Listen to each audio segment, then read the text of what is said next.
आप सभी साथियों को जय भीम, जय भारत, जय संविधान। साथियों, बाबा साहब डॉक्टर बी.आर. अम्बेडकर का जीवन परिचय आप सभी के बीच रखने का प्रयास कर रहा हूं। साथियों, परम पूज्य बाबा साहब डॉक्टर अम्बेडकर जी का पूरा नाम है भीमराव रामजी अम्बेडकर। महाराष्ट्र के रत्नागिरी जिले के मंडणगढ़ तहसील के दापोली के पास एक छोटा सा गांव है आमबडवे। यही बाबा साहब के पुरखों का गांव है। भीमराव की माताजी का नाम भीमाबाई और पिताजी का रामजी सकपाल था। इनके दादाजी का नाम मालोजी सकपाल था।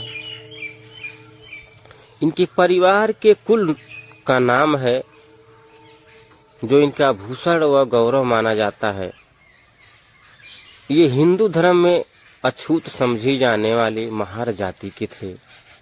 इनके पूर्वज अपने गांव में धार्मिक त्योहारों के समय देवी देवताओं की पालकियां उठाने का काम किया करते थे। ये थे बहादुर, लेकिन हे समझने के कारण इन्हें महारों को अच्छी सरकारी नौकरियां, पुलिस विभाग या इज्जत वाले काम धंधे नहीं मिलते थे।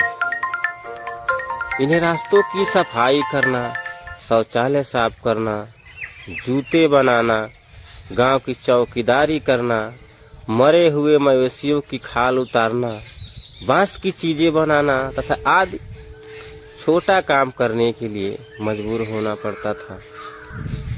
इन्हें खेतों में भी दास व गुलामों की तरह बेगारी कराई जाती थी। महारों का कोई जातिगत व्यवसाय नहीं था। खान पान, रहन सहन, वेशभूषा पर भी कई पाबंदियां लगी होती थी। हर ओर अपमान, शोषण के कारण इस बहादुर व बुद्धिमान कौम का जीवन नरकी व पशुओं से भी बदतर था। इन अनुसूचित जाति अछूतों पर हिंदू समाज की ओर से धार्मिक, शैक्षणिक, आर्थिक, सांस्कृतिक और व्यवसायिक शोषण व अन्याय की अति थी। स्वर्ण हिंदुओं को महारों की छाया से भी घिरा थी और पेशवा काल में तो इनकी दशा बहुत ही दयनीय थी। इन्हें इंसान तो समझा ही नहीं जाता था।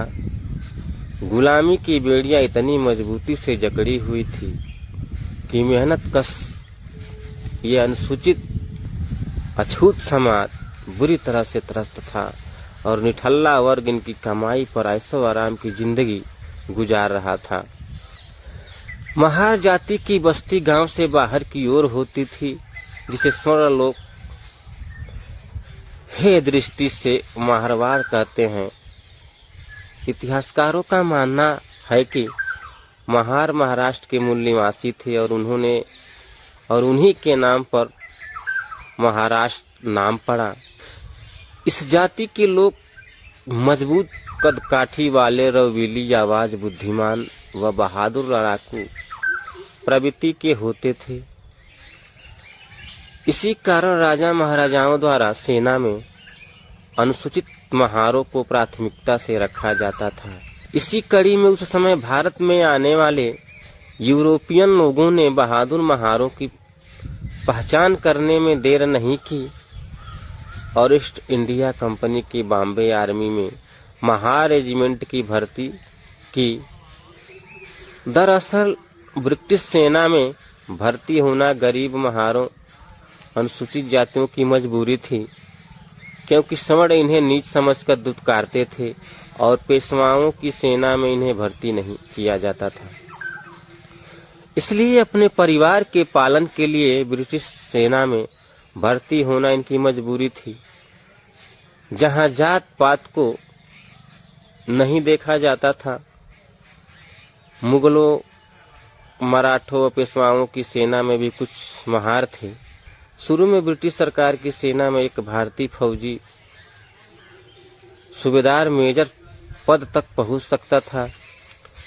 इसी कारण कई महार सूबेदार व मेजर पद तक पहुंचे भी थे। सवर्णों को यह हजम नहीं हुआ कि अछूत फौजी अफसरों को सैल्यूट क्यों करें, क्यों दें। उन्होंने अंग्रेजों को महारों के खिलाफ भड़काया। आखिर अछूत जातियों की सेना में भर्ती पर रोक लगा दी।